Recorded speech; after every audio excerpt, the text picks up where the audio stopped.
healthy and happy. Yeah! Goodbye! Wow! Guerrero Jr. has doubled the lead. What's up, my guy? We are back. We have returned. Yes, sir. Second half, baby. I'm excited. Oh yeah, it was a good All-Star week. What stood out to you? What'd you like? Yeah, it was cool. There was a lot of good stuff. Obviously, the Derby was like amazing. Such like, a lot of surprises. I missed most of it, but I was me on too, flight. but But like, I picked a bracket, and like everyone I picked to make it past, besides Pete from the first round, everyone lost except for him in the first round for me. So that kind of sucked. But yeah, I saw something about Freddie Freeman and his son. So apparently about like a month ago, Freeman said that like his son told him he needs to start playing better so he could meet Fernando Tatis at the All-Star game. And then he actually got to meet him. Yeah, his like 5-year-old son or whatever. And then he actually got to meet him. Like Tatis talked to his son and stuff for a little while. That was pretty cool to see. that's sick. I mean, because like, dude, every 5-year-old kid, Tatis is like the face of baseball. So Oh like, yeah, that's got to be awesome to meet a guy like that. So I thought that was pretty funny. That was cool that he got to do that. yeah, that's dope. For me, I loved. I mean, lots of different moments. Obviously, Pete putting on a show. Yeah. And he gets such a good time too. Like I just love the energy he brings, obviously. Yeah. I love Vlad's home run during the game was pretty sick. Dude, that was crazy. Bomb, and Tatis was yelling at him as he was running by. Yeah. Yeah. So even just like seeing all the guys together and just like hanging out. Yeah. That like normally aren't with each other is cool. So Yeah, I thought that was cool. It's always funny to like see like Aaron Judge hanging out with like Vladdy or like JD Martinez or something because like they're rivals or whatever. So like that was kind of cool. That's always cool. What's funny too is like the Yankees and the Rays have had like so much bad blood recently, and then like Kevin Cash was the manager of the AL. True. Yeah. And like he put Judge hitting fourth and shit. Like you could tell that like everyone's just trying to have fun no matter what else goes on during the season. So that was pretty cool. It's fun. I feel like players are so much more friends with each other than they used to be. Like I'll talk to my dad about like the 80s and stuff, and like everyone was just like rivals, and like no one really like fucked with each other. Like it's funny how it's changed. Like everyone just bros now, I feel like. And like what I think is interesting too is like they used to take the All-Star game way more seriously. Like the AL or the NL like managers were like, we're not losing to them. Like they were like, we can't lose to them or whatever. And like now it really doesn't matter. Like I don't get that. There used to be like such like this rivalry between AL and NL. Yeah. Like they had like that doesn't make something. sense. I don't know. That never really made sense. Whenever I read about that. I know, but it's better now, man. The only thing that sucked was the uniforms. To be honest, those are horrible. Uniforms were so bad. We talked about them, I think, on the last episode. Like they were terrible. It looked like a Team USA scrimmage. Like, dude, they usually do like the color of like the city. So like it should have been like purple, black, and white instead of like red, white, and blue is what it was. Like I don't understand. My only like guess is like, so those are the Braves colors. So my only guess is maybe they like submitted those colors before it was moved to color. I really either way, regardless, just looked terrible. Yeah. But they looked like soccer jerseys because they only had like 2 buttons. I don't know. It was weird. Also, they used to do those like the All-Star Week jerseys for the Home Run Derby, and then during the actual game they would wear their actual uniforms. I don't know why they changed that, because like I like seeing them in their own uniforms, like in the game itself. Yeah. That's like better. I feel like I don't know. That was kind of weird too, but that was the one downside. Otherwise, it was a pretty good week. I liked it. It was entertaining, but lots of like little news to get to in that time. So we'll run through them. First off, Blue Jays are going back to Toronto on July 30th, which is awesome. So that's great. We're going to play the remaining games at Rogers Center. It's just great. I mean, we've been waiting for this. So, dude, I can't wait to watch that first game and see the fucking fans there. It's going to be crazy. Like, dude, they haven't seen them play since September 2019 at home. Wow. That's almost 2 years. And that isn't that crazy? Like, I can think of so many moments from Rogers Center. Like, damn. The Bautista home run. I mean, there's just so many. So, yeah. No, that's awesome. So, next, Braves getting Jock Peterson from the Cubs. That was the other thing that happened while we were gone. Acuna blows out. So that was brutal to watch. I think that was about a week ago, like last right. Saturday or Sunday, maybe. I was watching MLB Network when that happened. I saw it and I was like, man, he's done. And like that sucks. But again, not to just focus on the negatives here. The Braves get a lefty bat in the outfield here. Yeah. And hey, we're gonna talk about this a little later. Probably the start of the Cubs fire sale. So right. So it'll be that's a start of something from Chicago, exactly. Next up, Yankees 6 players testing positive. That game last Thursday was postponed. Yeah. So And I mean, Judge, some big names, Judge, Urshela, Cortez, Loaizaga. So it's tough. And like again, like we're lucky that it didn't get worse. Some of the Rockies players had also tested positive. Right. I don't think it was because they were around each other. I think it was probably like 2 separate things because they weren't even in the same locker room or anything really. So yeah, obviously because it was AL and NL. But yeah, I mean it's tough. I mean the Yankees, man, like we can't catch a break right now. I mean, this sucks. It's the same with the Mets right now. We'll get to that in a little bit, but look, crapshoot in New York right now. Little more serious note, Starlin Castro placed on administrative leave due to domestic violence policies. And to be honest, man, we haven't really touched on Trevor Bauer either. So, I mean, only thing that comes to mind to me is like if they're found, I think both these guys would be found like completely guilty of whatever is charged against them.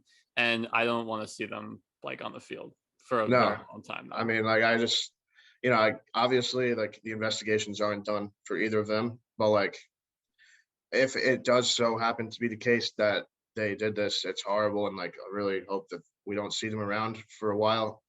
I think like, obviously both are very like terrible news, but like the Bauer situation is a little bit bigger than Castro just because of like how much of like a powerful icon he has been in baseball. Yeah. And like, obviously he just got the record fucking contract too and shit. And then you see this, it's like, we'll see what happens. But that one especially looks worse. I mean, because of what's come out from it, and also there have been rumors of a lot of the players following them on Instagram, and really, wow. I mean, they removed his jerseys from the team store. Like, that one's not looking good at all. Yeah, it's just crazy. Like, you never know a person, I guess. I mean, it's messed again, up.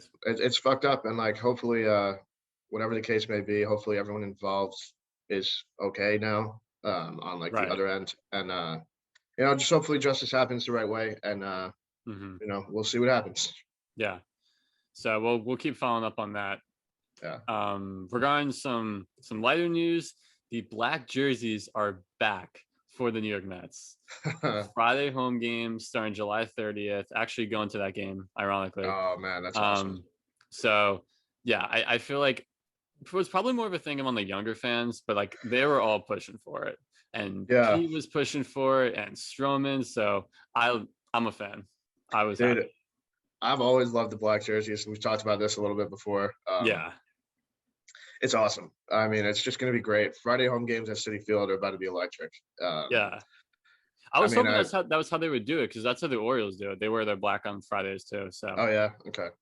Yeah, I know a lot of teams will do like Fridays, like the Braves wear their reds on Fridays, stuff like that. So it's pretty cool. It's just a different vibe. You're lucky you get to go to that first game too. And I mean, a different vibe now. Hopefully standings stay the same in the NL East and they do it at Friday home games in the playoffs. Dude, so. That would be crazy. Can you picture that? I don't know how I'm feeling right now. It's been a terrible couple of days for us. Hey man, that division's like a shit show, like we've talked about. So yeah, Nationals giving up 24 runs the other day. They don't want it. Dude, they gave up 24 and they scored like 8 or 9 too. Like it wasn't like their offense didn't score. That was pretty crazy. I was actually Jay Cronenworth hit for the cycle that day too, which was pretty cool. He was an all-star too. It was awesome. He's one of my favorite players now, by the way. He's not scrappy. to get super cool. Off topic, but like he fits like he doesn't really necessarily fit like the Tatis, Machado, Hosmer mold over there. But like that's why he does good, I feel like, because like he kind of is calm and he doesn't really do much. Like he's quiet, but he does what he's supposed to do. So that's pretty cool to see him hit for the cycle there. No, he's cool. No, it's good for him. Yeah. White Sox just yesterday extended Lance Lynn 2-year deal, $38 million, and then an $18 million option for a third year. I was telling you this. I feel like that's a great deal for them. I know Lynn's a little older, but like he might win Cy Young this year, and you're paying him what, 19 million a year? Dude, I mean, I think that's a fantastic deal. Yeah. Like Lance Lynn, I remember him when he got traded over to the Yankees actually in 2018, and he did okay, but I think he kind of like went to Texas and somehow figured something out because like he's been at another level since he went to Texas. Like I think his ERA has been below 3 every year, and this right now his ERA is like 1.99, I think. So like he's not even the ace there. I think Giolito is still the ace, or Rodon has been great too. Right. And now you have Lynn for the next 3 years, along with both of them. I mean, that's a solid rotation. Plus, they got Dylan Cease. I mean, that's pretty legit rotation. And I think I saw him in an interview yesterday. He loves Chicago. I wouldn't be surprised if he finishes his career there after this contract. I think right now he's 34. So let's say they pick up the option, he'll be 37 when he's the next free agent. I feel like he'll probably end up finishing his career there. He's low key had a very solid career. Like I was curious, I looked it up yesterday. Like other than like one bad year, like somewhere in the middle, like pretty good career.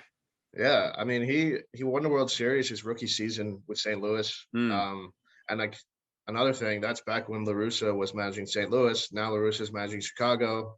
You don't know really what their relationship is. It kind of seemed like it actually might have been a little rocky earlier this season when everything happened with like the Yerman Mercedes stuff or whatever. But obviously he wants to stay, so I think the relationship is fine. Yeah. And also briefly want to kind of mention like just like a shitty situation yesterday, Yankees Red Sox. It was in the Bronx, and Alex Verdugo, the everyday left fielder over there, he's a great guy. I've seen him. He's on a podcast that I listen to. He's a really good dude. He has a great personality for the game, and he's great for the game of baseball. Yeah. And in I think it was probably about the 5th or the 6th inning, during warm-ups, a fan in left field like threw a baseball like at him, and it like hit him in the back, I'm pretty sure. And so he was like screaming and like yelling at the fans and stuff. And then Alex Cora took the whole team off the field for like a few minutes. A lot of people have whatever they have to say about Yankees fans. If they like them or they don't like them, you're entitled to your opinion. Yeah. Regardless of if it was at Yankee Stadium or if it was in Seattle. There's nowhere for that in the game. Like that's like they're almost like in a cage in the stadium. Yeah. And like you can't, like they can't see you. He's not even facing you. Like, and you hit him in the back with a ball. I'm sorry, but like there's no room for that. That's horrible. I hope whatever happens, I hope they did figure out who he was, and I hope they see what happened and on video of it and everything, because it was scary, man, because like it could have hit him in the head or something, and like that could have been really bad. And again, like it's bad regardless, but he's one of the best guys in the game right now too. So like why would you do that to him? I don't really understand that. It's just like why do you take sports that seriously? Like he's like I don't know, he's like, sure he's on the rival team, but like I don't know, who cares? Like I don't I don't have anything else to say. He's on the rival team, and like I love Alex Verdugo, and he's on the Red Sox. Like I hate fans that are I hate fans that are like so oblivious to the fact that like it doesn't matter if you're a rival, like you can still like these guys. They're people. Like they're not. Yeah. You know what I mean? I'm like Alex Verdugo. He's a guy that interacts with fans all the time. Like, did you see the video earlier this season in Minnesota? He was like hitting with someone, like one of the fans. I didn't. Okay.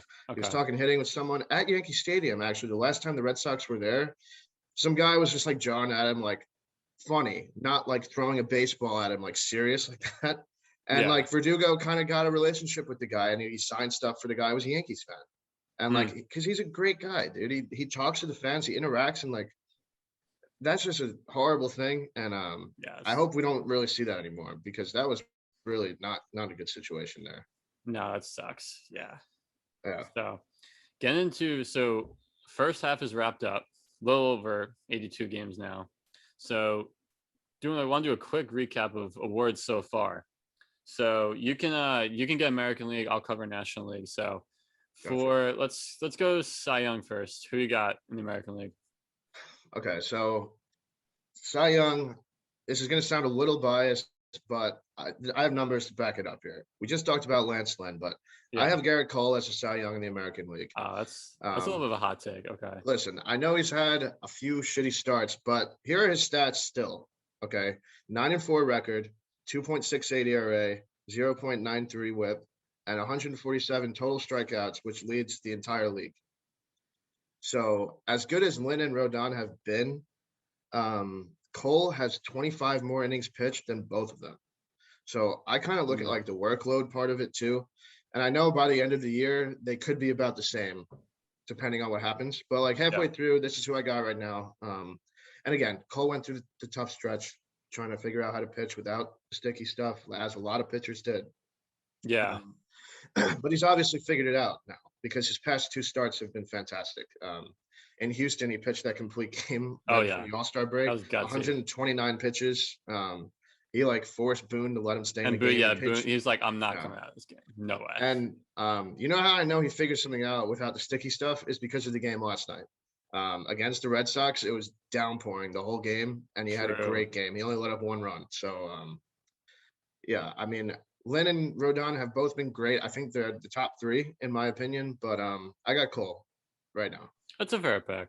I still leaned a little bit towards Lynn, but I could see that's a fair case for even after all the struggles he's had. Those numbers are still pretty good. I can't believe, like, I thought his ERA was closer to like 3. It's 2.6. I mean, like, as bad as he was, that's still not that bad. Yeah. Like, you know what I mean? It's not obviously Garrett Cole-like, but it's still decent numbers. So that's still pretty good. Yeah. Yeah. What about MVP? This is an easy one, and like it shouldn't really be because Vladdy's having such a great season. But like you got to go Shohei. I mean, it's kind of simple. He's done it on both sides. 278 batting average, 33 bombs, 72 RBIs, 12 stolen bases, and a 1.052 OPS. Pitching wise, 3.49 ERA, 11.7 K per 9 over 13 games started. There's not really much else to say there. Yeah, I mean, he could stop pitching and probably still win it. But like exactly. Yeah, no. He literally could stop pitching. He'll get to 120 RBIs and he'll still win the award. So yeah. I actually didn't know he stole bases. I didn't know he had 12 on the year. That's like that surprised me too. I was looking up the numbers, but like a lot of things that people don't talk about him is like his speed. He is very fast. Like he runs very well. I don't know if like I've seen him. He runs like first to third really well. He's a great base runner. I mean, he's a great baseball player to begin with. Like there's nothing that he's not good at. So yeah, that's my MVP right now. A lot of him the last week. MLB put him on full display. Yeah. I think like all the jerseys or like stuff bought for All-Star game stuff, I think it was like 26% of it was just Ohtani. Wow. Out of like the whole league, 26% of stuff like jerseys bought and everything was Ohtani. So that'll tell you something. That's dope. Yeah. What you got for Rookie of the Year so far? So Rookie of the Year, I kind of thought by now like Jared Kelenic would have done something, but then he was down in AAA for a while. He's actually back up now, but I assumed at the beginning of the year that he would do it. But right now I got Akil Baddoo. We talked about him like a while back, probably back in like April. The beginning of the season, yeah. And he's kind of cooled off a little bit, but he's still been solid this year. 271 batting average, 6 homers, 32 RBIs, 13 stolen bases, and an 813 OPS. So that's not bad. And he also leads the American League with 5 triples. So he actually just hit his 5th one last night, I saw. So no one else even has 4. He was leading it with 4. So like he has 5 triples. Damn. Not that that's like a great stat, but like it's cool. It's a cool rare. stat. It's rare. I feel like today's game. Yeah.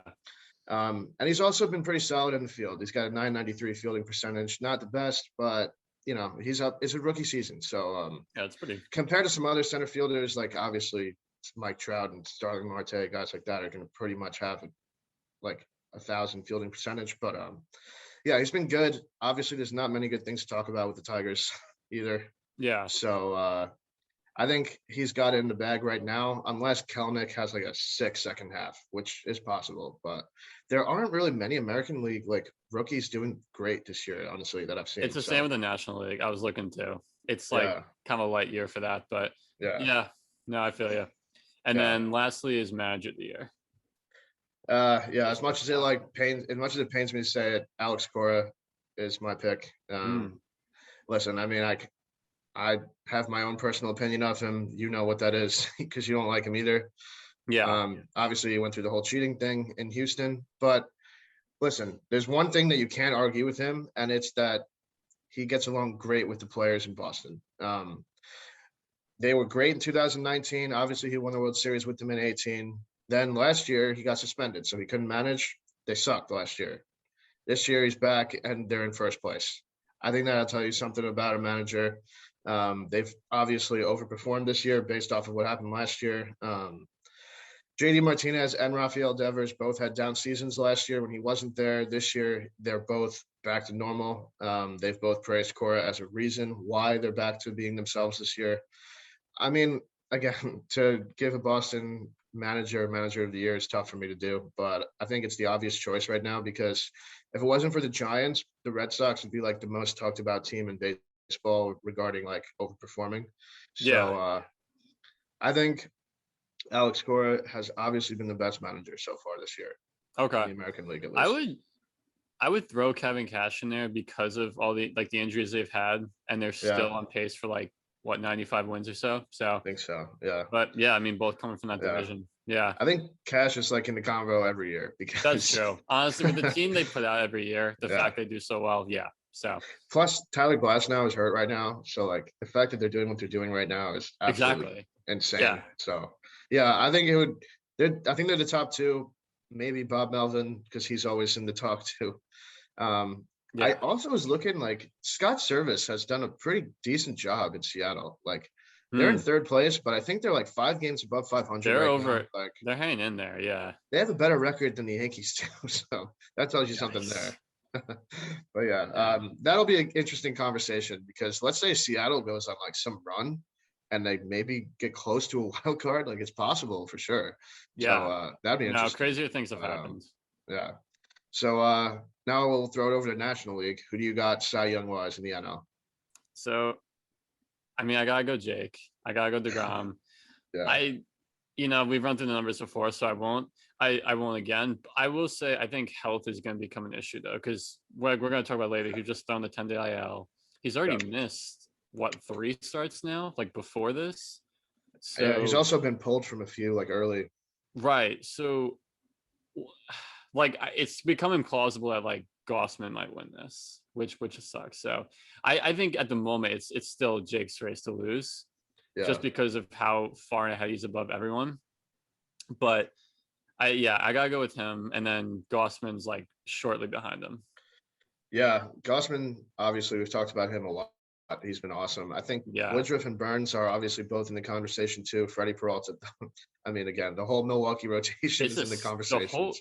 The NL race is definitely more stacked than the AL race. Oh yeah, I think the AL is obviously Cole, Lynn, and Rodon. No one else is even really close. I think Zach Wheeler could be in the conversation too. That's true for the NL. But yeah, I would agree with you. I think DeGrom is his to lose. We'll see how long. Hopefully, he's not out long with this injury.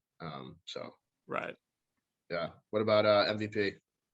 I'm gonna stick with El Nino. Gotta go Tatis. I mean, leading league in OPS, home runs, stolen bases, just typical year for him.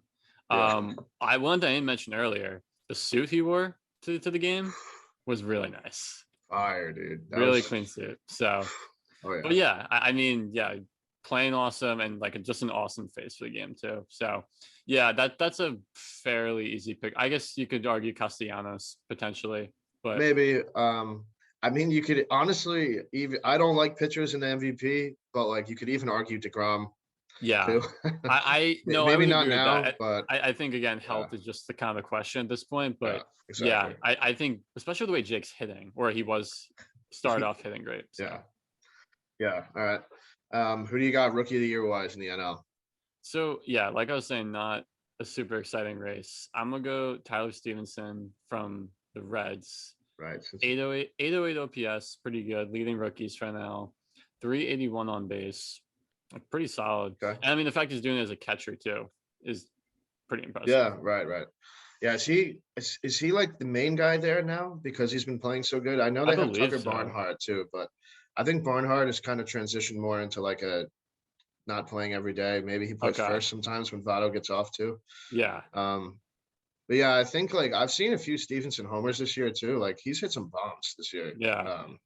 Yeah, he's probably a big reason why the Reds are kind of still in this race. They're in second place in Central right now. So, Right. but yeah, like I didn't look at the National League rookies, but I feel like there's not many choices here either.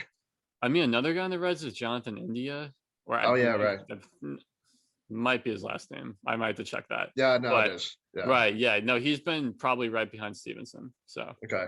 Yeah. All right. So you got manager of the year in the NL. Who do you got? not a great. I feel like not a ton of great candidates. I'm gonna go with Gabe Kapler on the Giants. Okay. I just because of the way they were not supposed to compete for the West, and they're on pace for 105 wins. So Yeah.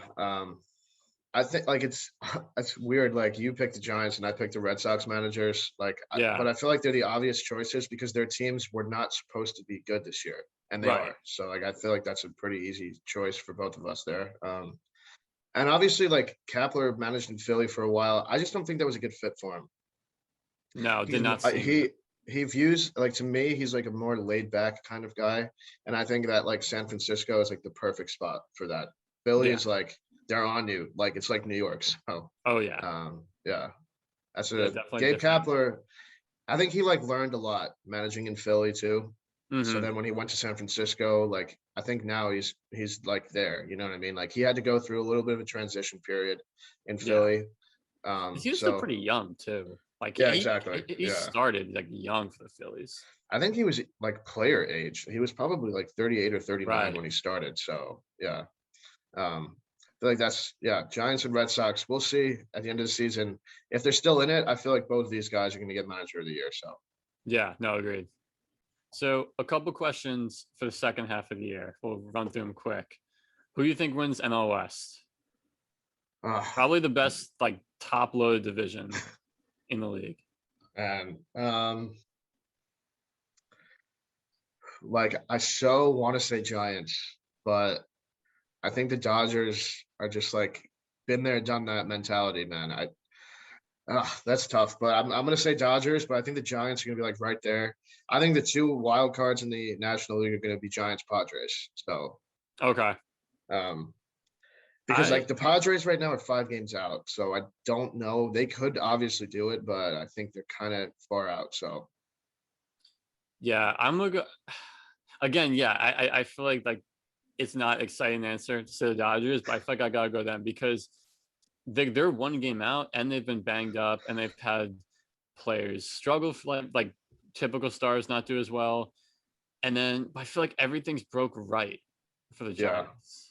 Like I like just uh, I don't know. I I feel agree. like that's asking a lot for them to stay right there.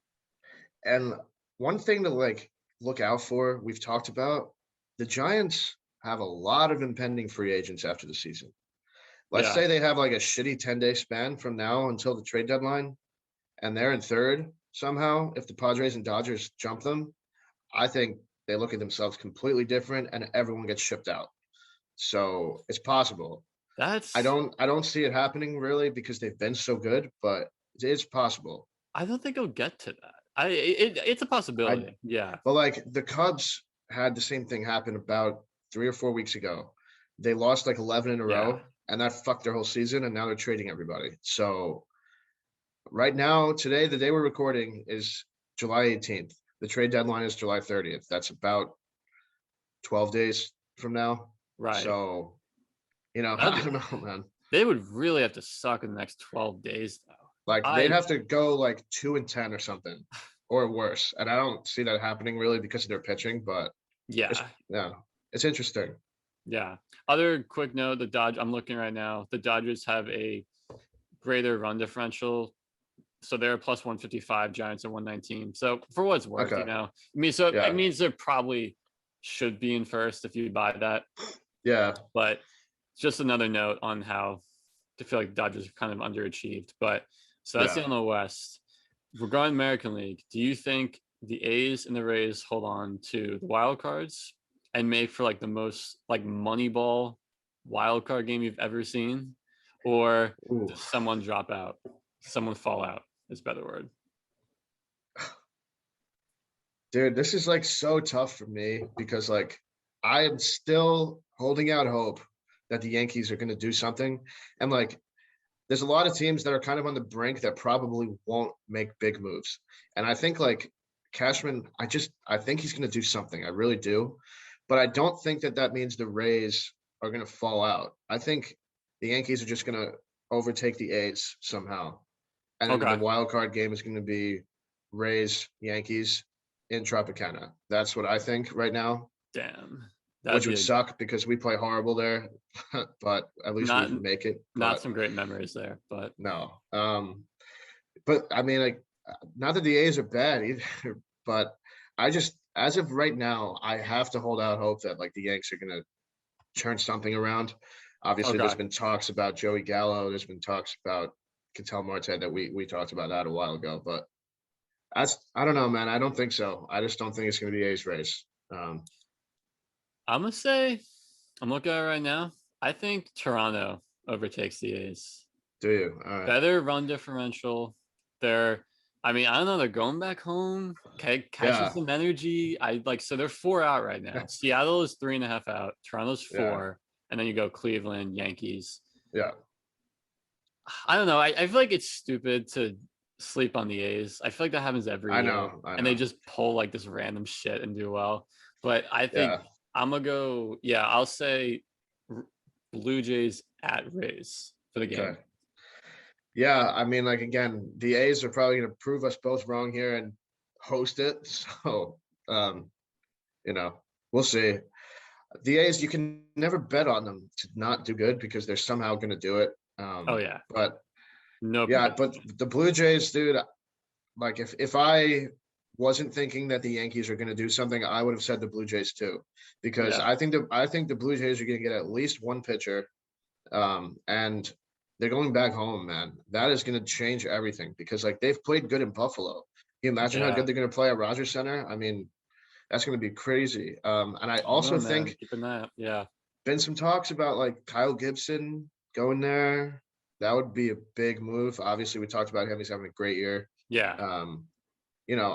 Robbie Ray is a guy we're going to talk about a little bit later too. He's been a big reason why they've hang around this year so far. Toronto is a very interesting team because they're going back home. I think that's like a bigger storyline than people realize. So I got some momentum. I feel it. Yeah. Yeah. And then wrapping up, if you were to pick a former MVP having a down season right now, who's going to turn around, who would you pick? I mean, so for some context, you have guys like Mookie, Bellinger, Giancarlo, Yelich. Yeah. So, I mean, I think like as much as I want to say Stanton, he's not having like a horrible season, but he's not having like MVP season either. Like he's okay. He has like close to an 850 OPS, I think. But again, like if you're basing it off of his MVP season, it's not as good. So like, right. It's not I'm also not gonna per se, but because Stanton's a whole thing that like I do want to talk about at some point. Like he's got to start playing the outfield again. There's a whole situation there. I think the guy who has the best chance to turn it around is Christian Yelich. Honestly, because like I don't know what the fuck is up with him. He has like 5 homers this year. 5. When he won the MVP, what do you have? Like close to 40, right? Or something? This is back. And like that's an issue. And I don't know about the deadened balls being an issue too. Obviously, we've talked about that with guys like Gleyber Torres. How we don't know if the balls changing may affect them, because like if you remember, like Yelich back in Miami was never like a big power bat. Like he would hit close to 20 homers probably every year, which is solid. But then he went over to Milwaukee and he hit like 30 or 40 for like 3 years in a row. And then I think like he's been injured a little bit, but the crew is flying high this year. Their pitching's been great. Their offense has been okay. But I think Yelich is in for a big second half here. I really do. If he can stay healthy, that's obviously a big The days when like him and Cody when like we're like neck and neck for MVP. That feels like a while ago. It does, right? What was that, like 19 or 18? I think it was 9. It was just 19, but they both had amazing years. And then Yelich went down with the injury, and then Cody got it. So, but yeah, I mean, I got to go with Yelich. I think he's got a track record now in Milwaukee, and he's going to turn it around. So yeah, I'm gonna go Mookie because again, he arguably is having the best year of all four, and it's like I feel like he's the most consistent. Like Cody, I feel like I know is inconsistent. Giancarlo's always been. Yelich has been down for a little bit now, but like Mookie, I feel like he's never really had like a bad year. He's always been really solid. So I think he's the most likely to get hot. And he had like 4 extra base hits last night. Also, I think he left the game hurt. But if it's not something serious, I'm gonna go Mookie. Okay. Yeah, I just think it's interesting. Like, obviously, there are guys too. Like, Joey Votto was an option for me too, but he won the MVP so long ago, and he's kind of older now. It's like hard to base off of his MVP season, like that he's having a down season, because he won the MVP probably close to 10 years ago now. Yeah, like there are guys like that, obviously, like Pujols, but you're not going to pick Pujols. Yeah, like, I thought it's a different stitch. Yeah, like I probably would base this off of like from 2016 on, and like, you know, I think Bellinger could too, obviously, but he's so streaky. Like him and Stanton are very streaky. So yeah, like it's so funny how like the Dodgers and the Yankees have so many similar like players. I feel like Judge and Betts are very similar. Like Stanton and Bellinger, obviously not defensively, but like they're just kind of the same. It's kind of weird. Like Voit and Muncy are pretty similar too. Yeah. It's pretty funny, but like I think Stanton and Bellinger, you just can't really bet on them because they're so streaky. Like it's hard to, you know what I mean? So they are similar. I mean, they stay healthy more, but they are similar teams. Yeah. Yeah. All right. So like you said, trade deadline about 12 days away now. So who do you think in the American League is looking to make a move? Again, this is gonna like pain me to say, but Boston is in first place, and I think they've got to make some moves if they're really legit. And like we talked about the Cubs, Peterson's out, guys are out. So yeah, I think Rizzo and Zach Davies are going to Boston. Because Rizzo's going back. Yes. So for anyone who's unfamiliar, Rizzo was originally drafted by the Red Sox. So they are familiar with him, obviously. Obviously, it's not the same GM right now, but like some people are definitely still there who were there when they drafted. Was Rizzo, that the Adrian Gonzalez trade, if I remember it, or is that something different? No, I think so because he got traded to San Diego. Right. Gonzalez was on San Diego, so I'm pretty sure it was. Yeah. Okay. But yeah, I mean, Rizzo and Davies are both free agents after this season, so it obviously makes sense in that regard. And like Bobby Dahlbeck is their current like everyday first baseman. He's not having like a bad year, but his average is kind of really low, and his OPS is below 700. He's hitting like 219. Also, he's got 10 bombs, but you know, you can't really roll with Dahlbeck into the playoffs, I don't think, because that's kind of like a hole in your lineup. Maybe once he like matures more in the next coming years, it'll be easier. But listen, Rizzo's not like having his best season. He's hitting like 249 with 11 bombs and 34 RBIs, 785 OPS. But listen, we all know what Rizzo is capable of, and we all know his postseason abilities. So, I mean, I think the Red Sox have like JD Martinez, who's right-handed. Bogarts is right-handed, and then they have like Devers and Verdugo. Their lineup is so like equal, and I think adding Rizzo as a lefty bat would just make it even more so. And as far as Davies, I mean, he's not having his greatest season. He's got like a 4.37 ERA, I think. Really low strikeouts per 9, 5.7, which I think is like his career low. He had a good season though in San Diego last year, and he had a few good years in Milwaukee. I mean, he's only had an ERA above 4 like 1 year in his career, so like he's shown that like he's a pretty solid starter. And I think back in like 2017 or 18, he started like 33 games. He started like the whole season. He doesn't usually get hurt that often. And you can never have enough starting pitching. No, it's a good guy to have in the back end with his rotation. Plus, I mean, we know Sale's going to come back. So think about this rotation then. They're going to have Sale, Eovaldi, Eduardo Rodriguez. then you put Davies in there, and I think like maybe Nick Pivetta, Garrett Richards, whoever. I was just about to say, Sale, I believe a couple of days ago threw 3 innings scoreless for like a rehab start. Did he? So Okay, cool. I didn't actually know that. it's like you're acquiring another guy. It's like you're yeah. adding him the deadline. Oh, exactly. Yeah. But yeah, I think like if Boston wants to be legit, this would be the perfect move to make, in my opinion. Plus, because of the Cubs selling off, I mean, I don't see why not. I think the only thing though, like their biggest issue is probably starting pitching. Yeah. Over like Rizzo, it would be a luxury to have, honestly.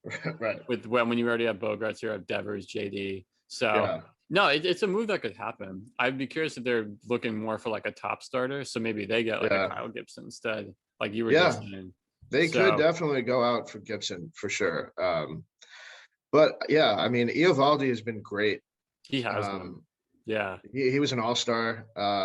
Eduardo Rodriguez shut us down on Friday too. I don't know if you saw any of that game. Damn. Dude, we lost 3-0. I mean, it was the most disgusting game ever. We sucked. We got like 1 hit off him or something. It was really bad. He's and like streaky. He is, yeah, right. Because like I think it might have actually helped him though to sit out last year. He sat out. I think he opted out because of like COVID stuff. And so that's like a whole year that he didn't pitch. So I think he's kind of like, it took him a little bit to get going this year. I think it was because he took the year off. But now I think his last like 5 or 6 starts, he changed something up with his mechanics, and his ERA is like below 2 or something in his last like few starts. So yeah, Boston's interesting. Obviously, I'd rather the Yankees make a move to make us better, but I think the Red Sox being in first place right now, it just makes sense for them to make a move like this. So yeah. And then regarding National League, what are you looking at? Well, I still got the Cubs selling off. I was about to say, is it also the Cubs? Yeah. I got the Mets. You guys are getting Chris Bryant and Craig Kimbrell. That's fantastic. That would be a great deal for you guys, obviously. Listen, the Mets currently got like kind of a rotation thing going at third. JD Davis just came back yesterday. He actually hit 2 home runs yesterday. Double bombs. But still, I mean, him, VR, and Guillorme have kind of been like all sharing time over there at third. Right. And like their collective numbers aren't terrible, but they're not great. Like 280, 11 homers, 27 RBIs, and an 830 OPS from the third base spot. So that's not that bad. But that's kind of inflated because Davis has played only 16 games and his batting average is close to like 400 over those games. So like that's kind of why the average and stuff is inflated, and the OPS too. But Bryant is better than those numbers. His batting average is the only thing that's not, but he's got a 265 batting average, 16 homers, 46 RBIs, and an 837 OPS. Obviously, we all know that Bryant's a free agent after this year, so that's why that makes sense too. Yeah. Bryant is like a 3-time All-Star. He was an All-Star this year. He's won Rookie of the Year. He's won MVP. He's not afraid of the spotlight. I think New York would be a great fit for him. Plus, he can play multiple positions. I was about to say, even if JD sticks at third. Like, you could put him in the outfield. I don't know, really. They would kind of have a lot of guys that can play outfield that aren't great, like Tom Smith or whatever. But regardless, if you traded for Bryant, you would play him. You're putting him there. So he's better than anyone else we have. So over his career, though, man, he's played almost every position. He's played like obviously a lot of games at third, like over 600 games at third, but he's got like over 100 games in left field, close to 100 in right field. He's got like 24 games in center, 32 games at first too, and a solid 1 game at shortstop. So he has played shortstop. Nice. But still, I mean, obviously, if you have to, you shove him over there. Frankie just went on the IL, so we'll plug him right in. See, Brian's your new shortstop. Yeah. But yeah, so Bryant, obviously, he's like averages close to 100 RBIs every season, 884 OPS when he's healthy. So that would be a perfect fit for you guys. I think that would kind of put you over the hump where like you're worried right now. Like if you got Bryant, I feel like that would kind of change things. Right. And Kimbrel too is what were you gonna say? No, I was gonna say Kimbrel's interesting because Edwin Diaz got pummeled last night. Yeah, so I was doing the Kimbrel stuff before that happened, and then I saw that. I was watching the game, and I was Jesus Christ, like. But yeah, obviously Kimbrel was an All-Star this year too. He's having arguably his best season of his career. It's his best year since 2018. kind of had 2 shitty seasons in 19 and 20. Who would have thought? Yeah. But dude, right now, like we talked about him a while ago, his ERA was still in the ones. Right now, his ERA is 0.53. So wow. 21 saves, 15.5 K per 9. And listen, like before the blow up outing yesterday, Diaz had actually been solid for you guys. Like his ERA went almost up like a full run. Like when I was looking at it yesterday, it was 3.25, which is solid. And today it's 4.17. So that's a lot. I mean, dude, but still, you can't feel good about him out there. Like originally it was just like non-save situations was his problem, right. And now he can't handle the Pirates. Dude, yeah, Jacob Stallings, like he's been having a good year, but geez, like but Diaz does have 19 saves. Like he's done it this year. Like it's not like he hasn't done it at all. Like he's been pretty good. Oh, 12.8 K per 9. I mean, but it's just like you can never have enough bullpen pieces if you're trying to play in October too. And like, dude, if they get Kimbrel, right? Let's say that like obviously would probably move Diaz out of the closer role for now. Yeah. Unless they could use both of them, really. I mean, it depends on the situation, but like your guys' bullpen is way better than people realize. Like, because you guys would have Kimbrel, you would have Diaz, Seth Lugo's been great, Trevor May has been pretty solid. Familia has been pretty good, and Miguel Castro is a guy that no one talks about who's actually been okay too. Also, Aaron Loup, that's another guy, right? Like a revelation back there. So I mean, that is literally that's always been our biggest weakness, and this year it's been pretty good, other than like the last 2 games. Right, and like even without Kimbrel, it's been good. So like if you guys got Kimbrel in this, I mean that would be very interesting. And like Kimbrel is technically not a free agent. He has some sort of like vesting option after next year or something, after this year. Yeah, I don't really know how it works, but it's possible. I think it's like a $1 million buyout. So like he could be a free agent after this year, possibly. Okay. So like if you guys traded for him and let's say for some reason you didn't want him next year, or it was like too much money on the option, you wouldn't have to keep him. So like you could do something like that, I think. So but yeah, I mean, sorry Cubs fans, but I think you guys are all shipping everybody out. So. It's interesting because they're both Brian will be free agent, and then Kimbrel, I feel like he has every reason to become one because his value is shot up so much. Right. So you're trading for 2 expiring contracts. So in that way you're not giving up a lot, but also like Brian's former MVP and Kimbrel's like the best closer in the league. So it'd be kind of a hefty price, I feel like, but I mean, do too. But I mean, want to go all in, then first year Stevie Cohen, and like he makes this move. Stevie would love that. That's his type of thing, though. Just kind of throwing money at it. Just picture this, okay? You're at the July 30th game, and Bryant and Kimbrel show up wearing the blacks. Bro, I mean, I lose my shit. I'd be so. That'd be crazy, dude. Like. I don't know where your seats are, but like if they're close to third, you see Bryant like at third base wearing a fucking black jersey, Mets jersey. That would be crazy. Oh my God, the vibes are immaculate, dude. Like, because you've seen so many times on the trade deadline too, like guys will get traded and then they're like immediately fly and get there late. And then like I remember when the Yankees traded for like Chase Headley out of all people, which was a stupid trade, but he actually the first night he got to the Bronx, he hit a walk-off single. And he showed up in like the 7th inning or something. Like he got there, he got changed in like the 7th inning, and he pinch hit in the 9th and hit a single. So Chicago's not that far from New York. No, Chicago, the JFK, LaGuardia, either one. No, man, it ain't far at all. So, book the tickets now, please. Okay, getting into what it seems and not what it seems. A guy we talked a little bit about earlier, Robbie Ray, having his best season in years since he was a All-Star with the D-backs in 2017. Right now, 8-4. 2.93 ERA, 11.6 K9, was not even close to this player the last 3 years. So last 3 years average of 4.96. So is he legit? Because it seems like this is out of nowhere. So to me, it's like not really out of nowhere. And I'll tell you why. Because the biggest reason why he was bad was because he had so many walks. He was wild, okay? This year, he's only had 26 walks over 107 innings. And like, let's like compare it to last year, for an example, even though it was the shortened season. Yeah. He had 45 walks over 51 innings pitched. Wow. So there's a reason why his ERA was like 6 last year. Yeah. It's And I walking almost think one guy per inning. Yeah. when he was an all-star, his walks were down. And then, like, because he had troubles with that before 2017. Then that year, his walks went down. Then his walks went up again for like the next 3 years or whatever. So this season, his fielding independent pitching, I was looking, is actually 3.80, which is almost like a full run ahead of what his actual ERA is, but that's still not bad. Like, no, it's still decent. 3.8 ERA is like solid for like a number 2 or 3 starter, like he is. It's still better than his last 3 seasons, because last year he got traded over to Toronto, I think, at the deadline last year. And like, so I saw this firsthand a lot when the Yankees played him. We crushed him because there were a lot of guys walking and getting on base.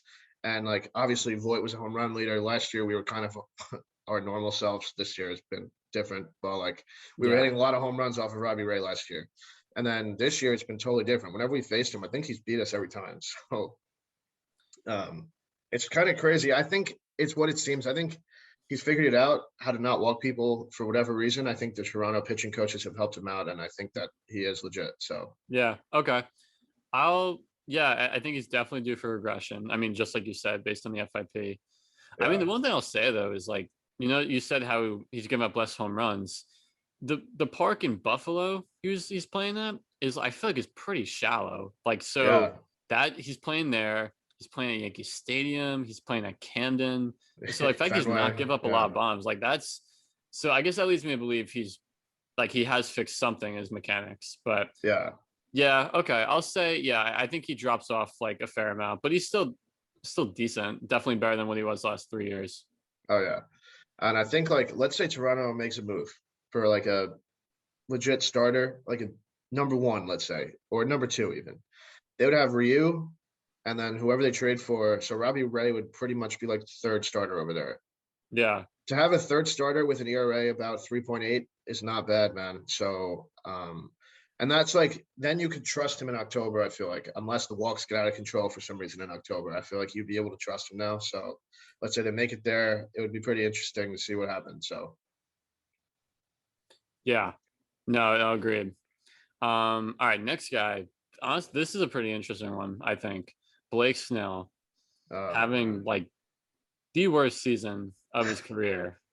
5.21 ERA, 1.6 WHIP.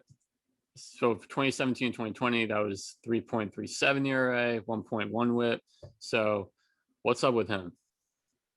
I don't know, dude. Honestly, like, I mean, it's his first year in the National League. You'd think that would have made him better because no one's faced him. I mean, it's kind of weird. Yeah. The only thing I could keep thinking is, like, did last postseason, is it still having an after effect on him? Like, I don't know if it could possibly be or not. That's a long time ago now, and he's in a totally different team. Yeah. But I could have fucked his head a little bit. I don't know. Like, I mean, he's been great his whole career until this year. Like, he was an all-star in 2018. He also won the Cy Young that year. I mean, I don't know. I feel like he's got to turn it around. Somehow, right? I mean, just the track record itself. I would think. It's not very often that you see a Cy Young winner drop off this much 3 years after he wins the Cy Young. Like, I don't think that ever happens. I feel like Tampa has like these pitching wizards like in their staff that like helps them. But like, just because he leaves there, I feel like he's learned so much from it. I wouldn't think leaving there would have that big effect. I don't even know. Yeah, I feel like I'm just grasping at straws here. Like, it just doesn't make any sense. Like, I guess he maybe could just be trying to like overperform for his new team. That does happen with guys when they get traded, but like, I don't know. I think a big reason why San Diego like isn't in first or second is because of Snell being this bad. Like, because their rotation was supposed to be like, I mean, it still has been good, but like, it's supposed to be like Darvish, Snell, Lamet, who's also been hurt. That's another issue with the Padres. Musgrove's been solid, and then Paddock hasn't been great either. Like, they're supposed to have a great rotation, and like it hasn't really worked out.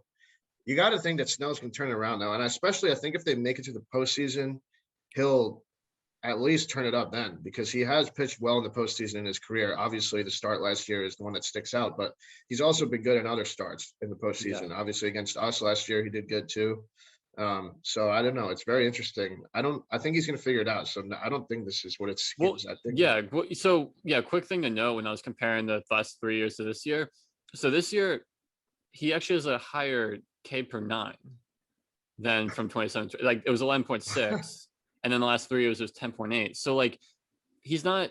Right. I feel like that'd be concerning if he dropped, but he's actually that's a rose. So yeah. I have to think he's going to figure it out. I mean, because I feel like strikeouts is usually like the best indicator of how legit a pitcher is. Yeah, like so obviously the stuff is there. Maybe he's like just missing his locations sometimes. Maybe it's just as simple as that. I don't know. Yeah. All I know is if San Diego wants to make it to October, he's got to pitch better. Plain and simple. So that's the case there. Yeah. And then getting to our last guy, Patrick Wisdom on the Cubs. So curious to see if you think he's legit or not. He's 29 years old, has never played more than 32 games in a season before, but he's played 34 games at third this season. That's part of the reason why Chris Bryant's been all around the field. But 13 home runs, 935 OPS, total of 45 games played across all positions. Yeah. But I mean, before his season, he had only 4 career home runs. So I don't know if you think that's a fluke or if he's just like a late bloomer. Yeah. So obviously we've seen with a lot of guys, like the launch angle has changed a lot of guys' swing, and like all the new science behind that. But like if you think about guys who have like late bloomers, let's say, like Jose Bautista was one of them. Yeah, I think he really started to get good when he was in like his 30s. Same with like of that, Edwin Encarnacion was the same way. It's funny how like 2 guys from Toronto. I mean, even Josh Donaldson really came into his own in Toronto. He was good in Oakland, but that's kind of strange that 3 guys that did happen to from Toronto at like about the same time. But regardless, Wisdom, he's like a free agent after like 2026, which is going to be like when he's 37 years old. So like, I think for me, I don't know if he's like going to keep hitting homers at this rate. Obviously, he only has 24 RBIs. So like a lot of the homers have been solo shots too. That's not his fault, obviously. But I think I want to go out on a limb here and say he's going to keep it up a little bit. Like I would say he'll finish the season with about 25 homers, let's say. So and I think it's a guy that the Cubs could possibly like hang on to for a while and maybe have him the next run that it happens, because they're going to be trading everybody else. So that's what I think. I don't know. I'm still kind of caught up on that contract thing. He's a free agent in 2020. Because I don't think he's played like a ton of games, like in his previous 4 seasons. Right. Like, so I don't know if they counted towards like a full season or something. I don't know how it really worked, but that just seems like a long deal. Wow. Okay. No, well, I know. Yeah. Regardless, I'm looking here. He has 51 strikeouts in 121 at bats. So it's kind of hefty. That's almost like 50%. So that is a lot. I think he's playing a little over his head. And like we're saying, maybe he was a late bloomer, but I think he regresses a little bit. Yeah, he definitely could a little bit, but like I think like the Cubs are doing the fire sale and Wisdom has been good. So like obviously it's a name that people might think of first, but because his contract, like because he's not a free agent for a while, I don't think the Cubs would trade him, because like there's not really like a reason to, because like I don't think they're going to plan on being bad for like the next 10 years. Okay, obviously they're not. It's Chicago, big city, so they're not going to like plan on being bad. He could be around the next time they get good again, which could possibly be 3 to 4 years from now, depending on who they get from all the trades that they're about to make. So I don't know. I don't think he's going to be like a superstar, but like I think he'll be a solid big leaguer for like the next few years. So at least. That's interesting. I didn't know he was 29. Well, I didn't know they meant the contract. I didn't know he was that old either. I thought he was like a rookie or something. Damn. Yeah, no, I know. It's crazy. Yeah. Okay. Getting into injuries. Ton of New York players, because of course, like why wouldn't there be? Yeah. I'll start with the Mets. Lindor with the oblique strain, he's going to a 10-day IL, but that's looking like more. That's looking like several weeks. Yeah, it does. I'm saying at least 6 weeks, which sucks, but hopefully not. Yeah, that's all I have. I don't know what to say about that. Yeah. Freaking suck. I mean, not that he was killing it. No, but his numbers were getting up there though. They were getting back to normal. So. Oh yeah, and his presence out there too. Yeah. So I don't know. And then shortly before we started recording, DeGrom sent to 10-day IL with forearm tightness. Don't know if that's backdated or not. I guess I'm a little confused. He hasn't started in like over a week now. So when did he start like feeling this? But it must have been throwing a bullpen or something. I don't know. Sucks. This guy's on the freaking list every week. We do this, but it's like he's made of glass. But he's like, it's weird. He wasn't even hurt before this year. He's always been around. No, I know. I guess the only thing I can think of is he's throwing 100 so often that is he just overworking. And like he's throwing his slider like way harder too. That could be it. Like he throws his slider like 94, like whatever. I worry about him. Yeah. Hopefully it's not as bad as it seems. So yeah. So heading over to the Bronx, Tim LeCastro, who I think you guys just traded for, tore his right. It's not funny. He tore his right ACL. It's not. And will be out the rest of the season. So, I mean, listen, the situation is funny. The fact that he's hurt is not. No. Dude, like, I don't know if you saw what happened. So it was like the first inning yesterday. So he's in left field and he runs over to it's in foul territory at Yankee Stadium. And he jumps up and makes the catch. And he jammed his knee weird into the wall or when he landed. And he's fucking walking around, shaking his knee. And I'm like, dude, you literally just did something. I could tell he did something. And the coaches come out and shit. And he's he stayed in for another inning. I think he got an at bat too. And then they took him out. I was like, bro, what the fuck? He obviously did something. Did you not see how he hit his knee? I mean, again, regardless, it sucks. He was actually overperforming for people's standards of him too. He hit a homer in Houston last week. He barely hits any homers. He's been getting some solid hits. Obviously he's a fast guy. We did just trade for him 2 weeks ago. So that one sucks, man. I feel bad for him, honestly. I really do. Bro, talk about ACL injuries recently. I mean, Acuna, right? Same thing, but sucks, man. And then another regular on this list, Luke Voigt, back to the IL, left knee inflammation. God, I don't even know what to say about him, man. I don't know what's going on. He's never gotten hurt before. This team just has too many jacked home run hitters who just can't. The build's just not working. I feel like.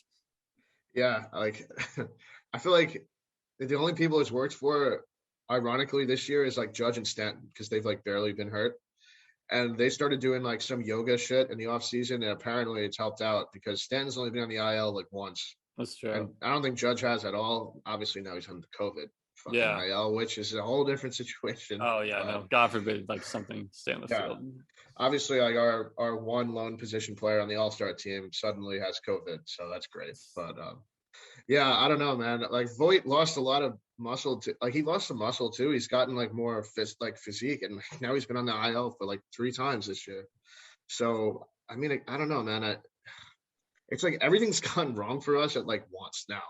It's oh man, LeCastro's done. Voigt's on the IL. Everyone's got COVID. It's everyone's got COVID. Bro. I mean, you guys too. It's just it's shit show in New York right now. So they can never have nice things now. No. But that's in New York. Getting over to the NL West, Corey Seager is expected to return for the Dodgers' next homestand, and then Buster Posey is coming back within the next few days for San Francisco. Yeah, those are obviously 2 moves, same division, 1 game apart. Also, both of those guys coming back are going to really help out both teams. So, Posey, was he an All-Star? I know he's hurt. I thought he was voted in and then he was replaced. Okay, that's what I thought. Yeah, so obviously he's having a great year. Who would have thought? Big bounce back years. Yeah, I know. So, yeah. It's freaking 2014 again. And then wrapping this up, Ian Anderson placed on the IL with right shoulder inflammation. So, hey man, the Braves are another fucking team that can't get out of their own way. Acuna got hurt. I mean, Ian Anderson's been a huge part of that rotation. yeah, Soroka. Obviously, Soroka, I was going to say, that's another one. I mean, I think are the Braves in second or the Phillies right behind you guys? I forget. I lost track. I feel like they're all like just both right there. Yeah, so. I mean, Freddie Freeman's starting to be the Freddie Freeman like that. Like he kind of started out bad, but then he got good. He was an all-star, whatever. But Austin Riley's another guy who's been really good. But like the thing is now is like Acuna being out, they can't afford to lose another position player. So like they really got to hope that these guys stay healthy because that would not be good if like someone else got hurt. So like Acuna is just that was brutal, man. I hated that. I think we got to do like an injury segment next week about like I feel like this year has just been through the roof. Yeah. With so many guys going down. I don't know. Yeah. It sucks, but it could possibly be because of the shortened season. That's all I can really pertain it to. So yeah. And then what series are you looking forward to next week? So speaking of the Braves, I'm going San Diego at Atlanta. That's going to be. Today is Sunday, so that's going to be Monday through Wednesday. This will probably get released on Tuesday. So yeah. But I think that'll be an interesting series because both teams are kind of fighting for their playoff lives right now in the second half, and we're going to see. We could definitely see both teams make some more trades by the time the deadline happens. So again, possibly if the teams end up making the playoffs, possible playoff series for sure. So that could happen. I mean, depending on not, but but. Yeah, you never know. So that's what I got. I think that'll be a good series, though. Yeah, I'm gonna go White Sox at Milwaukee. I believe that's all right, Thursday through Sunday or Friday through Sunday. Yeah. And then just great. I mean, with Rodon, Giolito, what's his name? Lynn, Peralta, Woodruff, and Burns. So I mean, I was some of those guys might not be in that series, but just pretty solid matchup for two division leaders. Yeah, I think so. Possible World Series. I could see it. I could see it more for Chicago, but I mean, hey man, those two pitching staffs against each other in the World Series, how many fucking runs would you score? Like 2? Mass strikeouts? Yeah, that'd be insane. It would be the most boring World Series ever. Like it would be fitting for this year though. I feel like that would just be like a microcosm of everything that's happened. But that'll be a good series though. All right, so just to finish up here, I'm gonna go with the stat of the week. Stats actually about the home run derby. So obviously, like every guy in there is a big power hitter, but like some more than others. And I feel like Juan Soto could maybe be like the least amount of power in that. Maybe Mancini too, but then Mancini made it to the finals. So I can't really say that. But you would have thought that like Gallo or Ohtani or Pete would have hit the longest home run there, but that was Juan Soto. Soto? He hit the farthest home run in Derby StatCast history at 520. Damn. 520 feet. So that was pretty crazy. I didn't actually see it live, but I saw it on Instagram later on. That's fat. It was a bomb. I mean, obviously the Colorado air helped that. I just want to do the Derby in Colorado every year, honestly. Dude, I don't see why not. I mean, it's the most fun. Again, I was a little disappointed that like Stanton and Judge didn't do it because I feel like they would have. Stanton, when he was in Miami, remember he used to hit like the farthest home run every year, and it was always at Coors Field every time they went there. So but I mean, Juan Soto is probably not the guy most people would have guessed would have hit the farthest home run in this. So I think that was pretty cool. No, that's fat. He's probably the best overall hitter in that derby, but like as far as homers go, you wouldn't expect it. So it was a great derby. It was a great week. So that wraps up for us. We'll be back next week. We'll be accidentally hit pause. That will be our trade deadline preview. And we'll catch you guys later. All right. See you guys next week. Can't wait.